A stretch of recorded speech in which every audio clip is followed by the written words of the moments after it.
Hello, good morning. Welcome to Line by Line Bible Studies. We're continuing today in the book of Psalms. We're at Psalm 74. Let's take this in. Maskil of Asaph. I'm sure if Maskil was instruction. I don't remember. We'll figure it out. We'll get to that later. Let's see. Actually, we should have that up. Oh, great. They don't say. That's right. I have to look in my other Bible. Okay. O God, why hast thou cast us off forever? Why doth thine anger smoke against the sheep of thy pasture?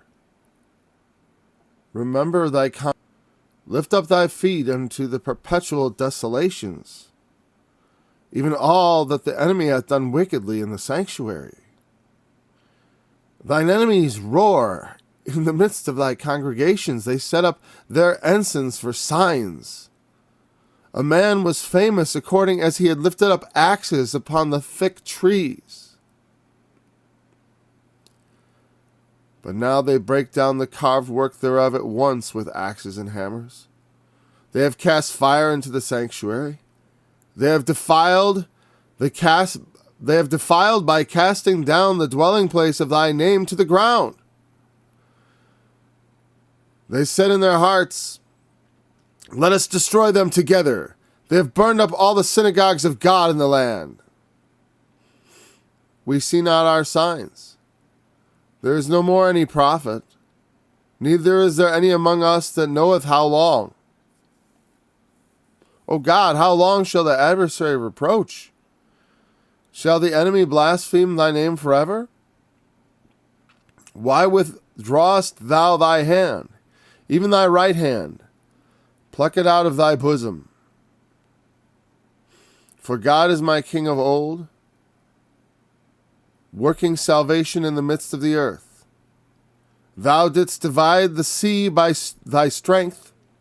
Thou breakest the heads of the dragons in the waters. Thou breakest the heads of Leviathan in pieces, and gavest him to be meat to the people inhabiting the wilderness. Thou didst cleave the fountain and the flood. Thou driest up mighty rivers. The day is thine. All the borders of the earth. Thou hast made summer and winter.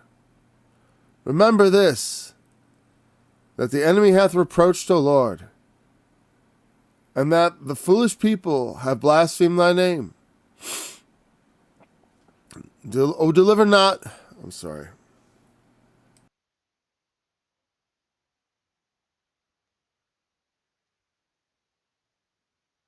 Okay.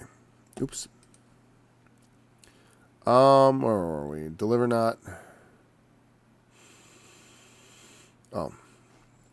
Verse 19. O deliver not the soul of thy turtle dove into the multitude of the wicked. Forget not the congregation of thy poor forever. Have respect unto the covenant, for the dark places of the earth are full of the habitations of cruelty. O let not the oppressed return ashamed. Let the poor and needy praise thy name. Arise, O God, plead thine own cause. Remember how the foolish man reproacheth thee daily. Forget not the voice of thine enemies. The tumult of those that rise up against thee increaseth continually. And actually, I know this, E.W. Bullinger would say that this should go here. We talked about that in study number 88. Our video study 88 in this series. We're in 130. We've been in Psalms now a while again, huh? We were up to 88 studies in Psalms, now we're up to 138. That's 50 more. Yeah. Just a couple of months, I guess. So, Alta Shith. All right, we're gonna look quickly at Mishpat. I know that they're gonna say it's some sort of musical term, and they're probably right. Maskil too. Interestingly, though, I don't know when Asaph was supposed to have lived. It's beginning to get me curious as we're going through this, because it sounds like the captivities. It sounds to me. It sounds more like I don't know. I'm not sure which one. Is it post-Assyrian? But it sounds like the sanctuary being cast down. That's more of something that happened, and that's the Babylonians. And so it sounds like something written in the captivity. If I get some time, I will look into it. Or anyone else who likes to look into those things could do that and even comment on it. But I just wanted to get those words. You know, the historic placement of the psalm is significant. It's not everything.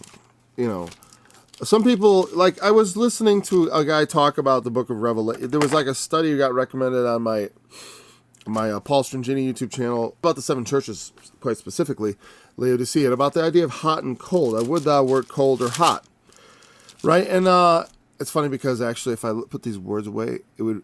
This is almost exactly what's going on right now. Oh, Greg can't manage it. I'm not able to manage it without my glasses.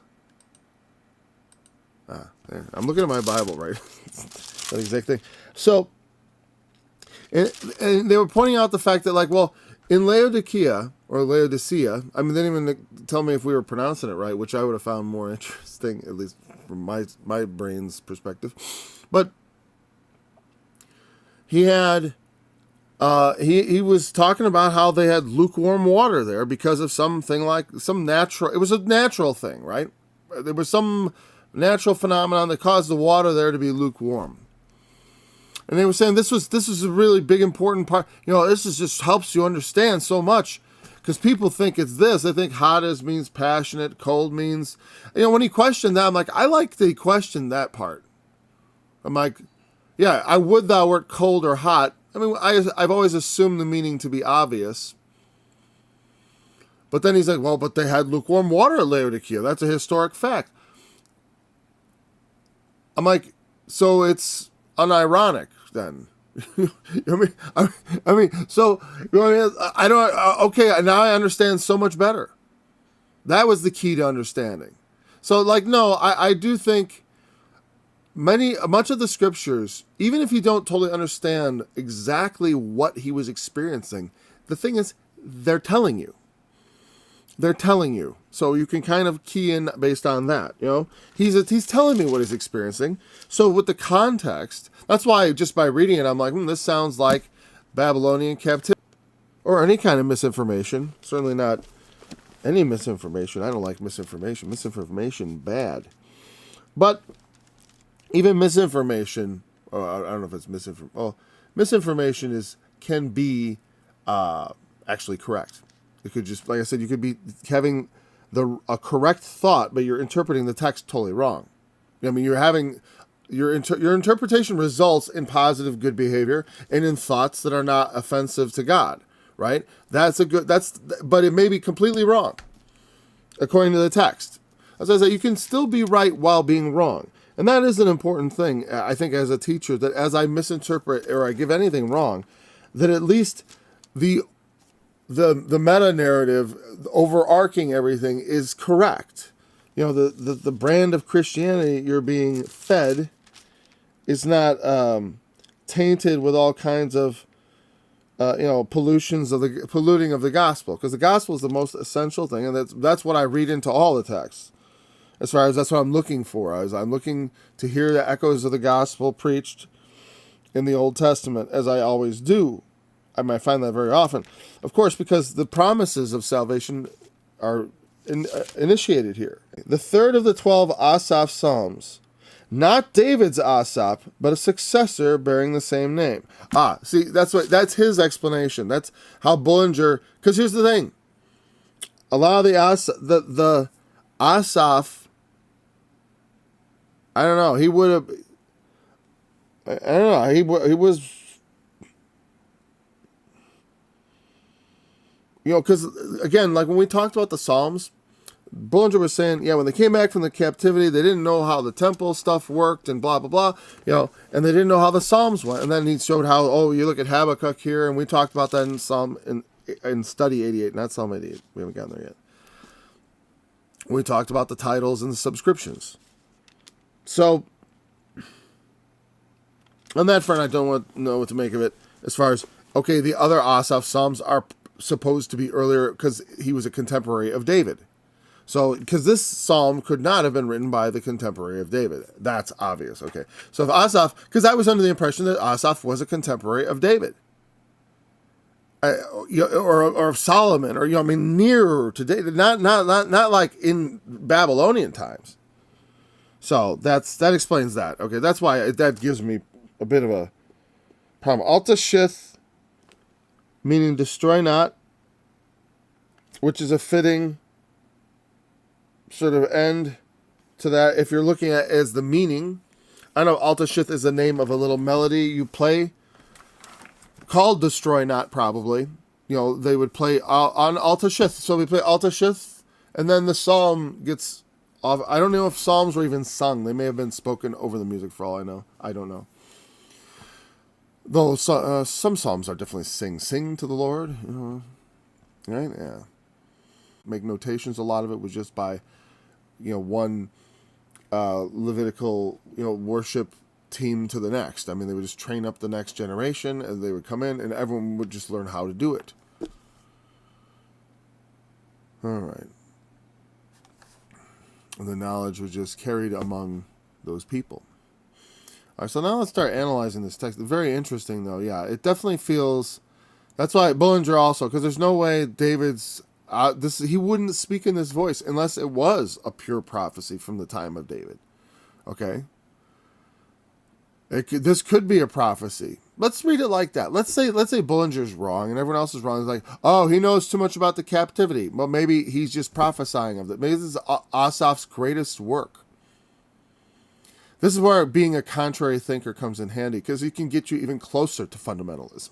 Because that's the truly fundamentalist approach. I'm not saying for or against. It might be the correct approach for all I know. So, and I'm actually gonna consider that. Of course, I think that's a fine. Why hast thou cast us off forever? He's like, he's gonna cast us off. He sees a vision of the children of Israel, and they've been cast off. They've been taken captive. The sanctuary's been trodden down, just like John seeing in the book of Revelation. I have no problem with that. I got no problem with that. This is instruction. Because here's the thing. I always identify with some of this. There are times when I felt cast off. Not very much, because God has had a way of making me not feel that way. How could I feel that way so much?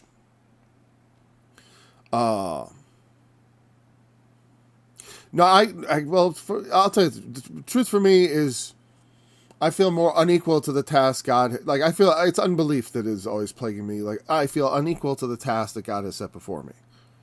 Just like Peter walking on the water. That's why I look at that and use that all the time as an analogy that speaks deeply to me. Because I would have trouble stepping out on the water, probably. I don't know. Some people would probably just skip out there, and I would too. I think I would. I would try. I remember I've always been trying to figure out how to have more faith. And as far as I can tell, it can only be given to you. It's a gift. That's why I'm such a strong believer in predestination and in faith, in that passage in Ephesians, that faith is a gift. It is not of yourself. It is the gift of God. Grace, of course, grace is grace. Of course, that's not of yourself. There's no grace of yourself. It's the faith that you would possibly think was of you. But as someone with only given a bit, I was given a lot of circumstantial reasons to have faith, because it was just the way I was raised. And a lot of pressure as far as because of love and stuff. Love is a great pressure that puts on people. I realize that. That's why it's I always pressure my children with just love, which means I don't pressure them. I just show them what they need to be. You know? And except for on certain things where it's like, unacceptable things. Like behaviors that I won't tolerate. They know that. But a lot of things I want them to do, I simply try to do them. And be them. And then have their love and admiration for me make them aspire to the same thing. Because love is a powerful thing. And so my love for my family made me feel like of course I'd be a Christian. And I would be serious about it. But I've always had questioning in my heart. And the Lord has been very gracious to my questioning heart. And it's funny to me. Because it puts me in an interesting position. Because I can be utterly skeptical, and I am utterly convinced. Utterly convinced. So my version of the interpretation is Bullinger's wrong. This is not a second Asaph. That's a garbage explanation. I don't like that. Oh yeah, and he knew in that Asaph also. And so what did he do? He attached this Niganoth, or not Niganoth. Well, that's the next one. I'll fix that now, right? I'll fix it later. Well, we'll fix it later. It's best to do it while we're there, because that way it's being done, right? A psalm or song of, and then he just stuck it. The new Asaph wrote a psalm, and he just jammed it between the two and put that to the chief musician Altashith. Well, it was just already here. If that was the case, then Altashith actually would belong with Psalm 73 or something. I don't know. But nope, I think it more likely has to be a prophecy. Just like the second half of Isaiah. What do you think? That's, it could be the wrong interpretation, but, maybe there was a later guy who called Asaph, whose psalm got put in with the other Asaphs. Okay. I mean, it's not like I don't think, of course, the name, it's just a name. I mean, it's like there being another Isaiah. There were other Isaiahs as far as people with that name. I guess it wasn't that common, actually. There are no other Isaiahs actually in the Bible. I just assumed there were other Isaiahs because Yeshaya, or whatever the proper pronunciation is, or Joshua, there's a good one. There were plenty of Joshuas. There was Jesus, Joshua, Judas, or Judas. There's Judas. There's multiple Judas. Multiple men named Simeon. Multiple people named Levi, Eleazar, Lazarus, So there could be multiple Asaphs. So why does so he's seeing the vision, when Israel was cast into captivity, it was an awful thing. Their temple was destroyed. It goes in the description here. Remember thy congregation which thou hast purchased of old, the rod of thine inheritance which thou hast redeemed. I think rod, I'm thinking that, does that mean in the sense of like a shoot? Like there shall come forth a rod out of the stem of Jesse, and a branch shall grow out of his roots, and the Spirit of the Lord shall be upon him. Sorry, I have to sing it to best remember all the words. The melody helps me keep all the words in order. I often don't sing it because I'm not ready to sing, but that's an easy one. All right. So rod. The rod of thine inheritance. Rod, staff, club, scepter, tribe. I'm mostly curious to do that. Ask a big load. So hopefully that, I haven't done it. If there was any dropped stuff in the study, it was because I was looking this up and it just had this big information dump. I often don't wonder if there aren't missing chunks. No one ever complains about missing chunks. This word comes up a lot. In fact, it's a word that's used for tribe very often. I want to see if it's the one in Isaiah. There we go. It'd be 9, right? No, not 9. 8 or whatever. Let's see. No, 11. There shall come forth a rod out of the stand. Although he shall smite the earth with the rod of his mouth. Who strikes with a rod, club. The rod should shake it. The scepter, okay. That's not the same rod that's used, but it is used of tribes. It's not the one where it says there shall come forth a rod. But the sense, but it is a similar concept, of course, as a tribe, a rod, a piece of, a stick, is used in that in that way to describe a tribe or a scepter, or a ruler, a nation. It's your rod. It's the rod of your inheritance. It's the idea of it's something that gets passed down, like a scepter. That kind of rod. But it's also a weapon. Like the word is used for a weapon. Like it was used in those. I don't know if you saw the selections that were up, but there was the part about the Assyrian smiting with a rod, and several other things, and also all the references to tribe as we were scrolling down. If you were watching, if you weren't, I'm telling you now. There were 190 references. So it's a very widely used word.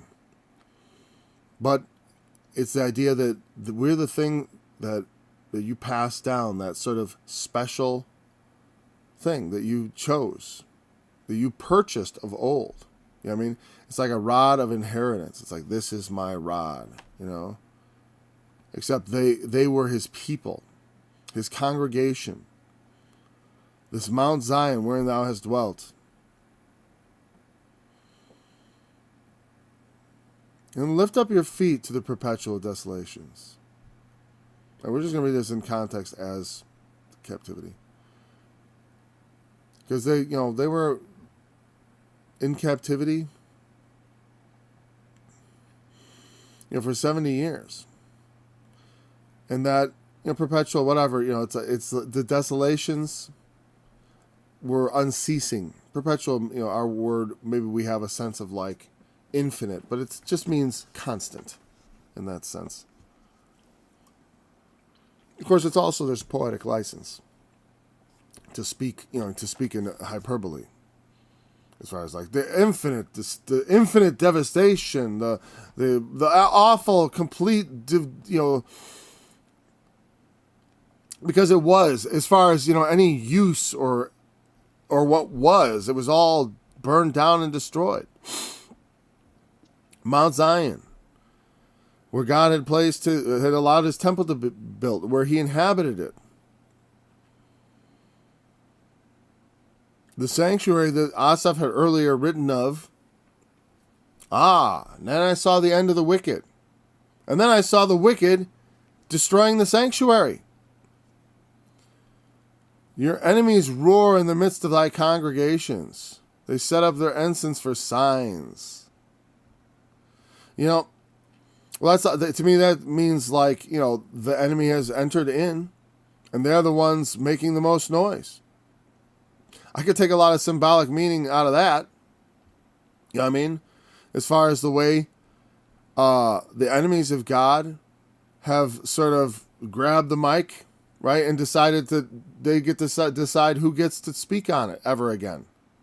You know what I mean? As far as beyond being, put into little pockets where they can, where they monitor you, basically, kept from being any messages getting out too broadly because of the algorithms.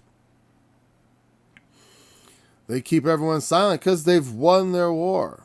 So they think, and they roar, but it feels like that's what defeat is. That's what defeat feels like. Your enemies right in the midst of you roaring. They set up their ensigns for signs. They put up their signs, which means like there's gonna be like little like, because they're not gonna know their way in this new place, the enemy, right? And so they put they put signs up, little marks, this way, over here, that way, like little, maybe renaming places because for their convenience. They put up signs all letting don't, no Jews in here, and that kind of thing. You obey us now. You serve us now. Our signs are going to be, you will obey our signs. Our signs will command the ways of the things will go. A man was famous according as he had lifted up axes upon the thick trees.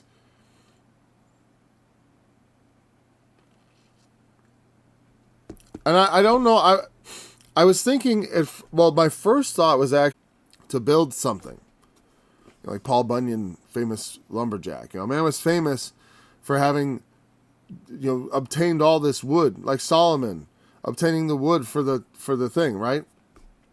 But now they break down the carved work thereof, of the wood that had once been famously brought.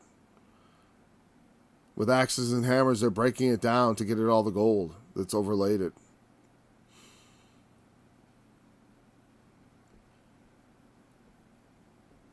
So that's how I read that. For my original thought was, as I read it, I thought it was, when they were roaring in the congregations, they done wickedly in the sanctuary. I forgot to mention that, even all that the enemy had done wickedly in the sanctuary. Well, he's kind of going into detail. These are the details, so that's all right. These are all the wicked things they've done in the sanctuary. With hammers, and they cast fire in the sanctuary.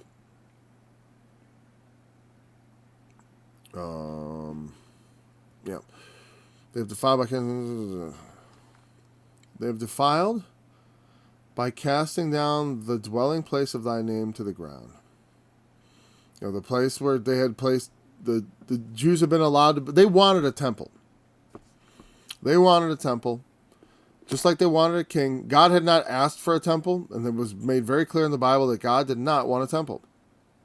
He was content to dwell in a tent, because there's no permanent dwelling. Heaven is my throne, the earth is my footstool. Where is the house that you will build for me? Now, that's why God objected to images, temples, but they had to have, man always has to have something. Though God wants us to know Him, wants to be able to have us live uprightly without having Him breathe down our neck. Have us to take this gift, the life that He has given us, and do right by it, and not do wickedly, which is something we fail at, and go astray from the womb. So it's a big problem. But God, He allowed the building of the temple like I said, for a lot of things, for the hardness of their hearts. Even so, that was still not sufficient. They had to build temples to idols everywhere. They have cast, and like when it says, they said in their hearts, let us destroy them together. They have burned up all the synagogues of God in the land. That word is definitely not synagogues, because synagogue is a Greek word, synagoge. But I'm assuming this means like little temples, like churches, synagogues, whatever you want to call it.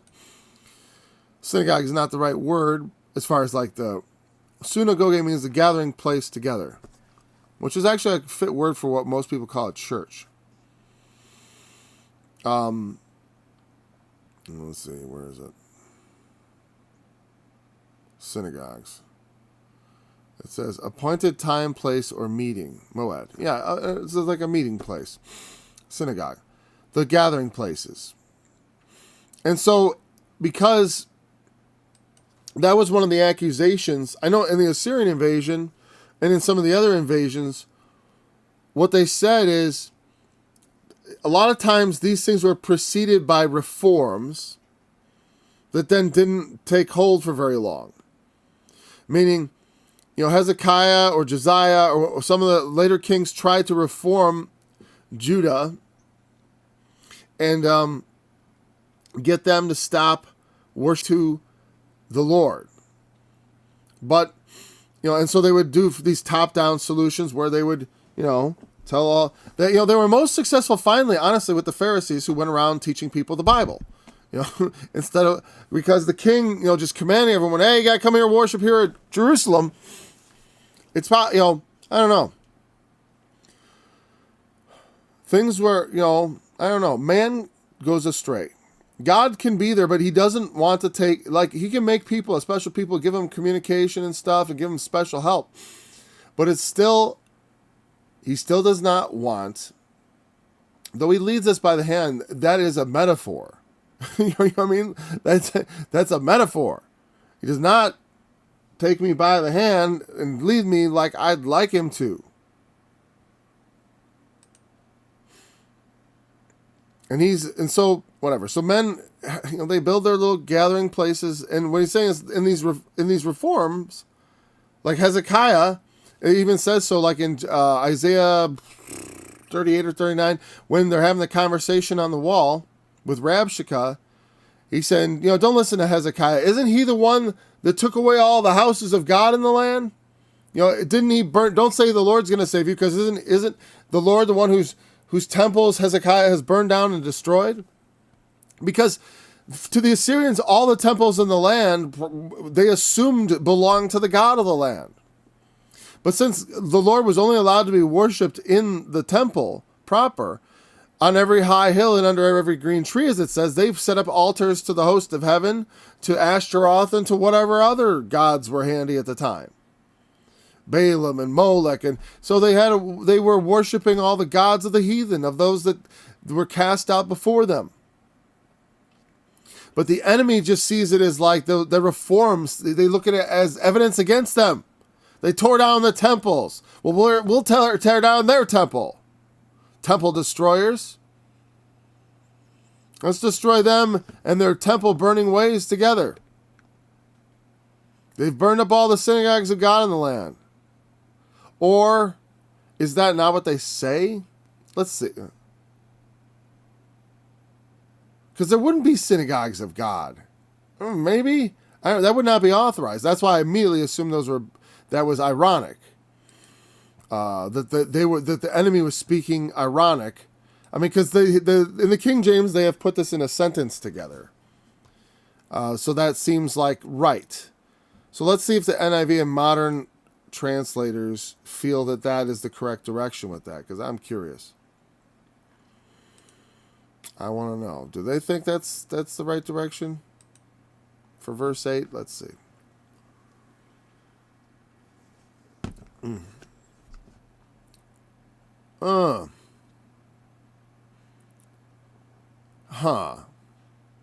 They burn your... I think this is... you can't see it. Okay, I'm going to show it to you. Sorry. Oh, wrong thing. Okay.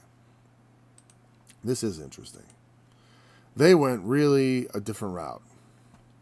And we're going to have to look at more than one translation for that. Because look at this. Then they thought, let us destroy everything! ! So they burned down all the places where God was worshipped. I think that's a convenient way of avoiding the ironic statement. All the places where God was, but that's not allowed, right? God, there's only one place, Mount Zion. He even mentioned it in the psalm. Every time the NIV, sometimes I'm just like, I'm glad we don't spend our time studying from this version. Because maybe it's not that important. Yeah, in the grand scheme of things, sure. It's not that, like I said, you can get it wrong. Here we go. I don't know. It's going to be nice having that new faster internet so I don't have to wait in front of a blank screen. I could be talking about more, but I should open it in a new window. I've done that before.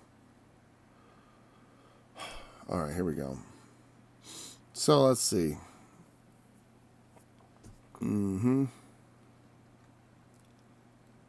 They said in their hearts, we will crush them completely. They burned every place where God was worshipped in the land. So they prefer to say, sure. It's probably better. So I do think that just for confirmation, I'm going to see because punctuation is the most, let's look at the New American Standard, because that would be the one I kind of turn to as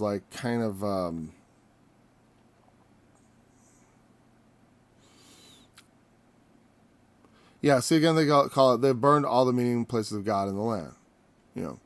But the punctuation, they decided differently. Completely subdued. The New American Standard, it would be, it's a little bit clunky like that, which is what it ought to be, because the Hebrew shouldn't translate seamlessly into, ancient Hebrew into English should not be a easy transition. There should be there's of course going to be some sort of problems with the subtlety of the language. And especially in passages like, this could have two meanings.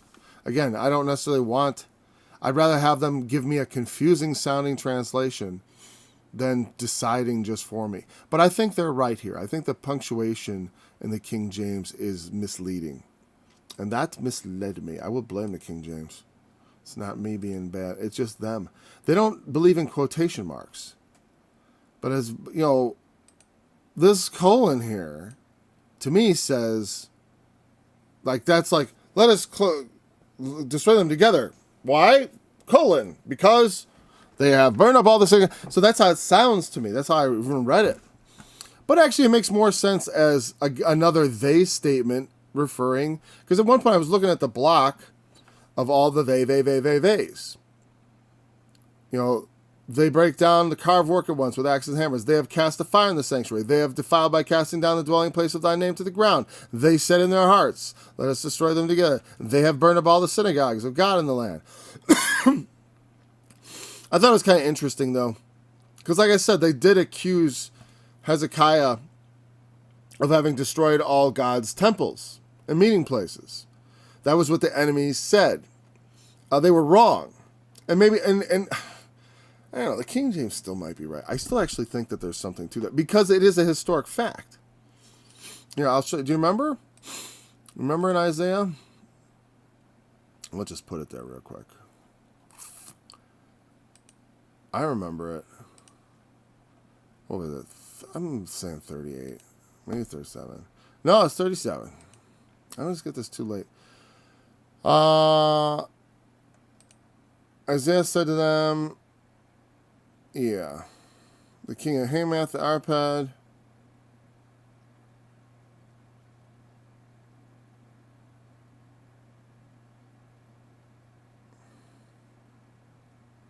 Oh, well. Gee.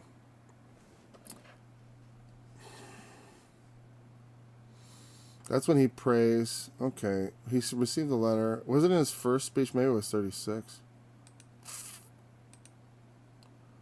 Yeah, it probably was here. Oh, here we go. I found it. Verse 7.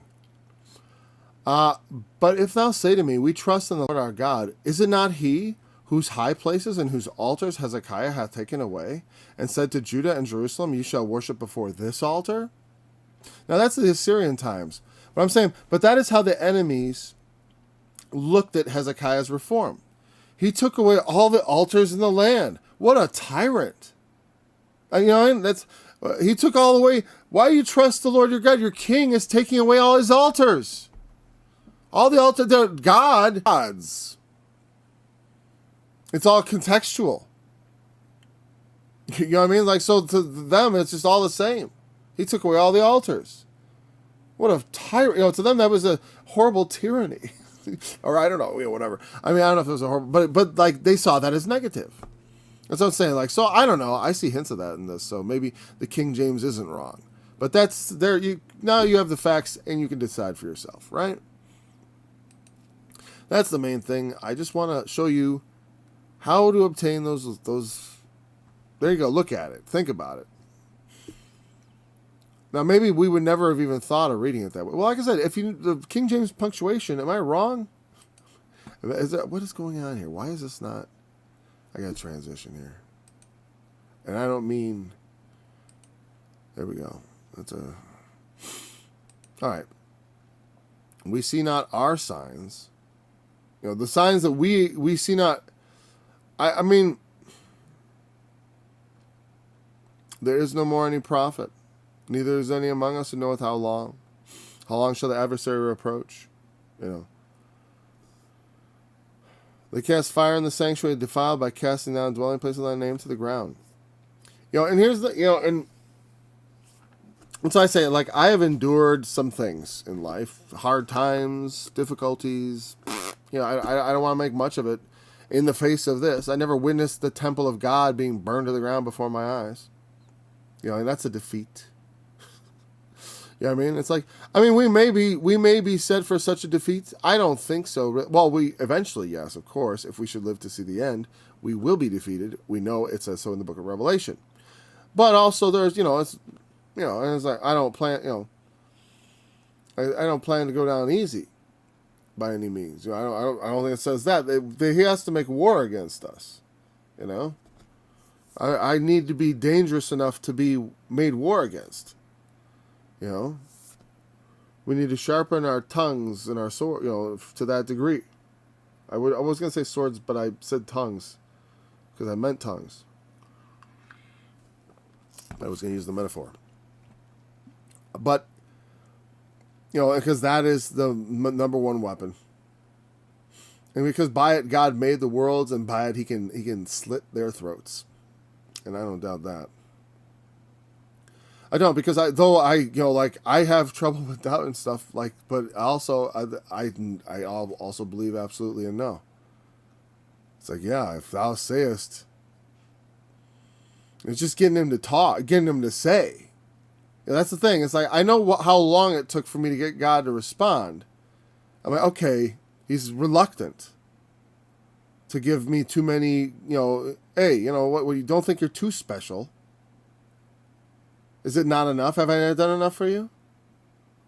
And I can only answer, well, you've done plenty, oh Lord. I'm just getting back to work myself right now. I look at it like that. I'm in his debt. That's why we come into his service. And that's true. Compared to the things that truly bind men and drag them down to destruction, all that God would subject us to, even the horrors, because this would definitely make someone who witnesses these things even question their faith. Just like before, he saw the prosperity of the wicked, but then he went into the sanctuary. In this psalm, the sanctuary is being burned to the ground by the evil ones. The wicked are trampling everything down.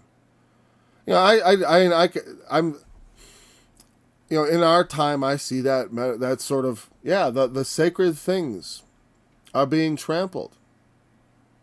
Even, it's going to, I want to do a special on homosexuality. Basically, why is it wrong? Not just the biblical reasons. I'm not even going to go into that. I'll use the Bible to explain the consequences and all the bad things that come about.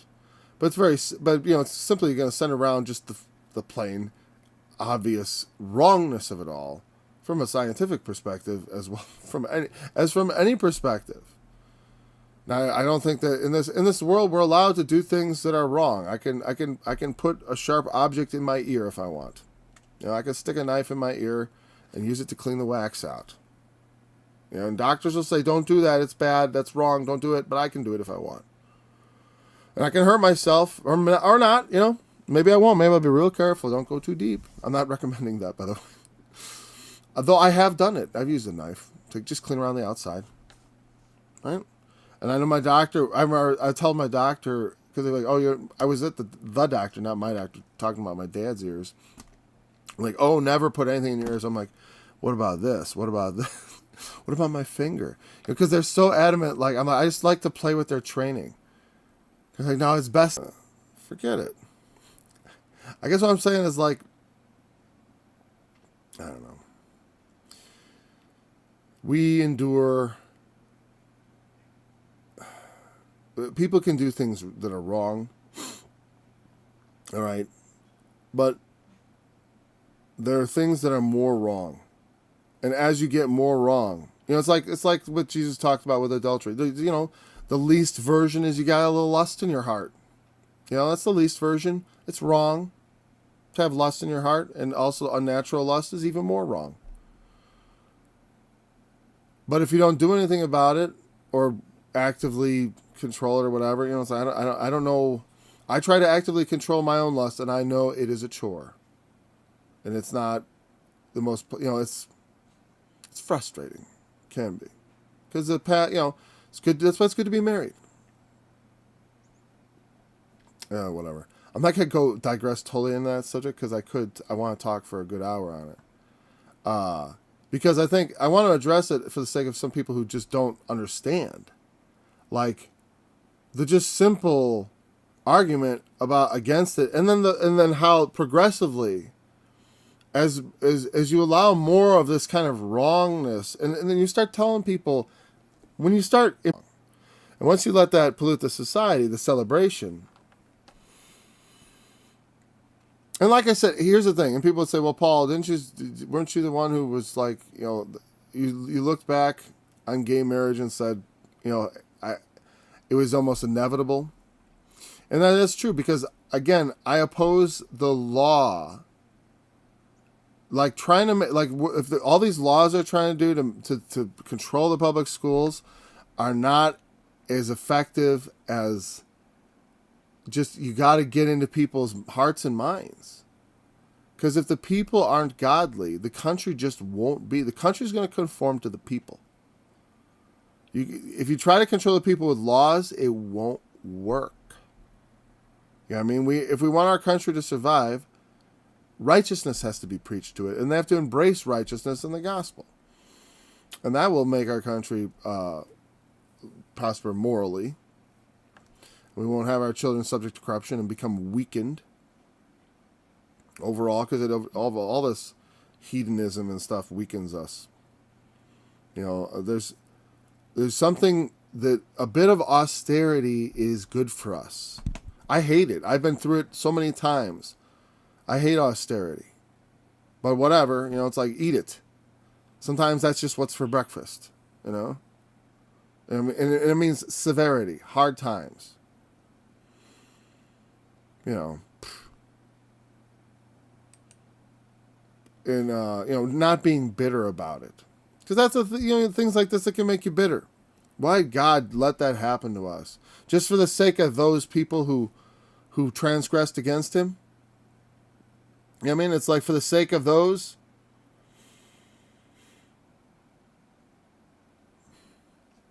who hated him.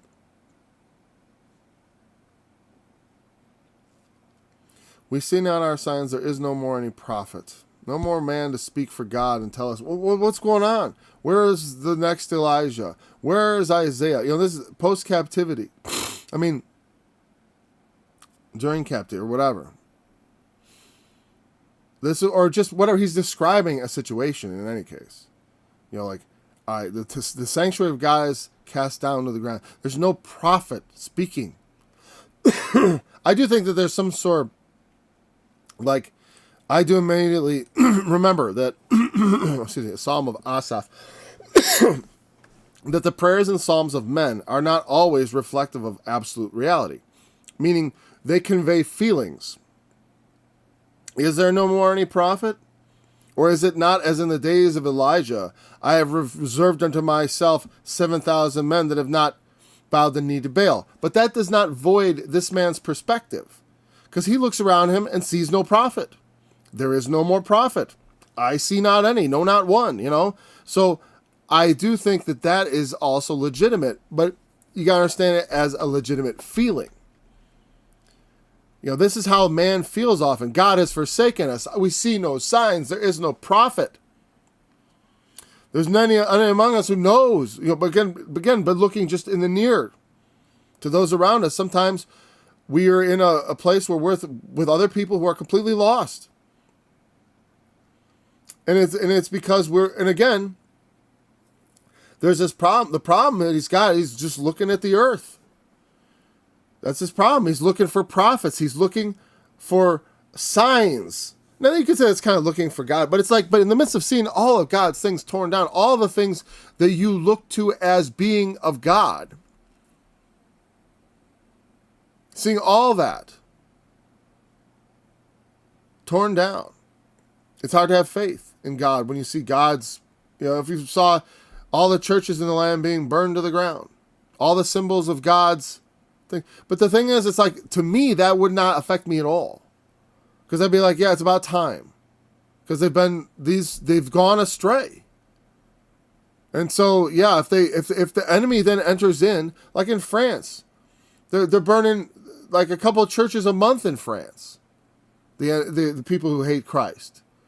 Vandalizing churches is like a cottage industry over in France. Because they don't care for God anymore. And so all his houses are being burned down. And when they're forsaken, they're going to suffer the consequences. And they'll have a society, they'll see what it's like to have a society that's godless and that gives itself over to immorality. That's the same thing that's why all this happened to Israel.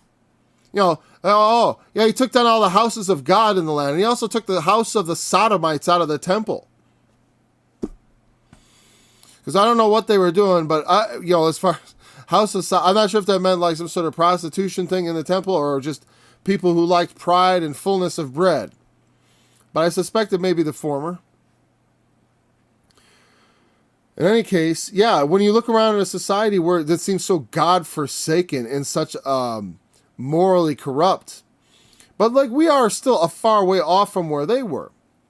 But you can look at other countries that have gone further on the path of godlessness, and you can see the trajectory.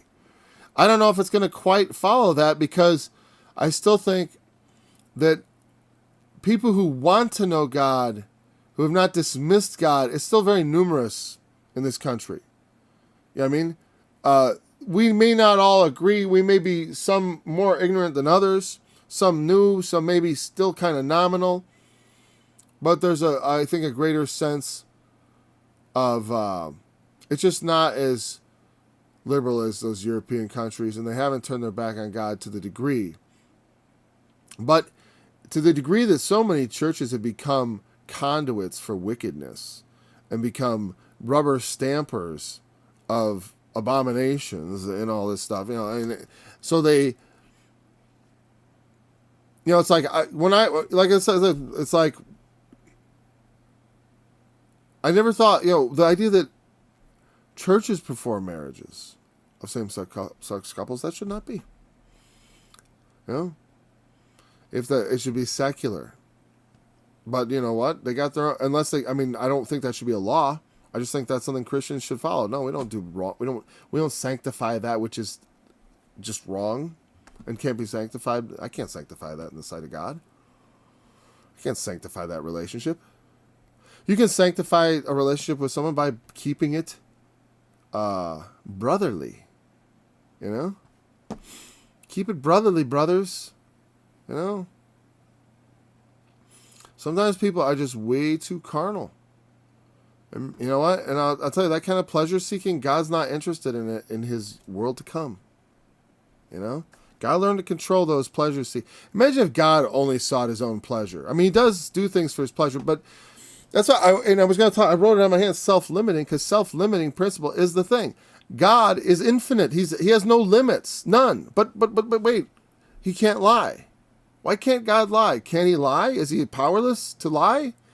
No, it's just that's a self-limitation he puts on himself. I can't lie. It's impossible for me to lie. And a lot of other things he limits himself on. Just like when he came into this world as Christ, he put limits on. And he's going to give us so much ability and make us so much like him and give us an inheritance that is greater than your imagination. If you don't know how to put some limits on yourself, you're not going to be fit for that kingdom. You're not going to be fit for that world because you can't be trusted. That's the thing. We got to learn to knuckle under. Now, the temptations of the flesh, many of them will be gone. But there's something about being lowered to this state to see how we can be lowered. I mean, because here's it, Satan and his angels are sinners, but they're not flesh and blood. So, I know God, there will be, I don't expect there to be any rebellion in God's new kingdom because we're being forged into new creatures in Christ. I'm being changed. And so, I will metamorphose in my resurrection into something, but I will have come a long way. The pupa, it's kind of like it's there and then all of a sudden something new comes out. I do liken that to the resurrection. Same body, different form. There's none among us who know all. We don't know. We see no prophets. I get it. We feel like that often. Where are all the prophets? We see no prophets. And those, and oftentimes, it's like when God was showing Elijah, the wind that broke up the rocks and the fire, and then God wasn't in all these things, the earthquake, all these big noisy things, and God wasn't in it. Then a still small voice, and God was in it. And the point is, it's like there's a lot of big things that are bigger than man. But to hear God, man has to kind of humble himself and listen. And the form that it takes is not, it requires patience. We have to seek him patiently and diligently, it says. Because he's not everything that I hear is God. That's the thing you gotta be careful about. Sometimes you do hear the voice of God, though. And I can say sometimes I think when I listen good, I'm hearing much more. But I don't feel, it's not like those times where I feel like, sometimes I feel like God distracted me by speaking to me. I mean, where it was so strong, I was like, that was weird. That was like you're driving along and suddenly a really strong radio signal just interrupts everything. And I felt like, was that God speaking to me, to my mind? But then other times, when I get meditative, I start having thoughts, and I think the Holy Spirit is teaching me these things as I'm just sitting here and thinking about it. The thoughts coming to me seem to be coming from, another place, and I don't know. I mean, as far as like, I can't, I wouldn't seek to prove that. But I just use it because I figure whatever he gives me is to help, and then mostly it's just helpful things for me, helpful things to teach me, like to straighten out my thoughts, and to help me align myself better with what the Scripture teaches. So I'm like, that's if you when those kind of thoughts come to you, like thoughts that align you more closely with the Scripture and are helping you understand it better, those are probably of the Holy Ghost. Especially if it does good, if it actually does good, because love is not what feels good, but what does good. If you hear words that just comfort you and make you feel good, maybe that is of God, but maybe not. Maybe it's just comforting thoughts of our own devising. We can comfort ourselves in vain. We can comfort ourselves foolishly. We can lie to ourselves. There's all kind. I'm not saying like if you say to yourself, "God is my Savior," you're comforting yourself in vain. No, not at all. I just mean telling yourself everything will be all right, and that may be true. But if you're thinking at the same time, "Oh, it'll work out the way I want it to," maybe not. So the voice of God is something we have to attune ourselves to, and also be cautious about, because there are plenty of people who think they hear God talk and they tell us all kinds of things, and it's like, sure doesn't sound like the Scripture, or it doesn't have to be exactly the Scripture, but it's got to be kind of, it should speak. The spirits of the prophets are subject to the prophets.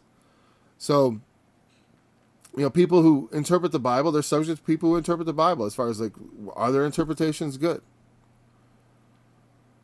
You study with me, and then you can determine, by studying with me, you should be able to, after a while, determine when I'm making a good interpretation, when I'm not. You might see it before I do. Because sometimes it's hard to see things when you're too close to them, when you're too embroiled in the situation. We'll do the second half of this tomorrow. Or Monday. I want to really talk about the Leviathan and all that, but I got distracted a bit. But I do think this is all, it was all became more pertinent as I began to explain, I think. Because that we as a nation, I hear people talk, they feel like, like our nation's being given over to evil. And in some ways that's true. It's been for a while, and it's been slowly getting worse, but it hasn't, like I said, it doesn't compare to some times that have been, and we certainly have so much more power now. We're still more numerous, and so I'm not daunted by such a small enemy, and if this is the beast rising, it will let us smite him and give him his wound.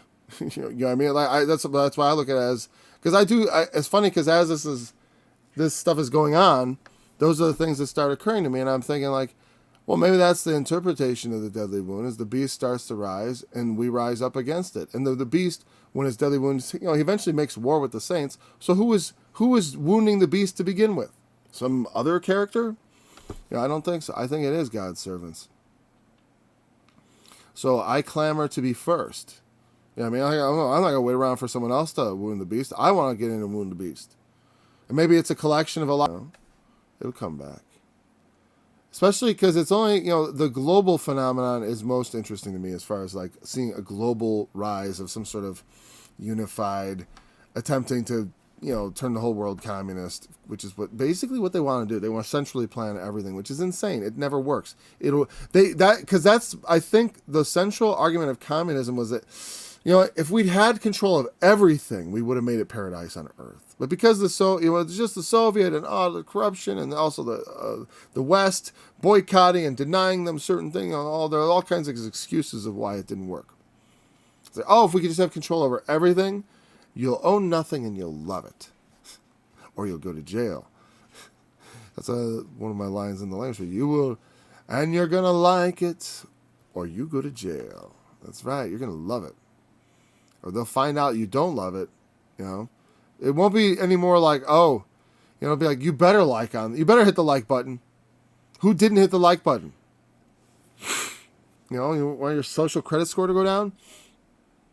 You got to like the video of the dear leader. You better like it. Okay.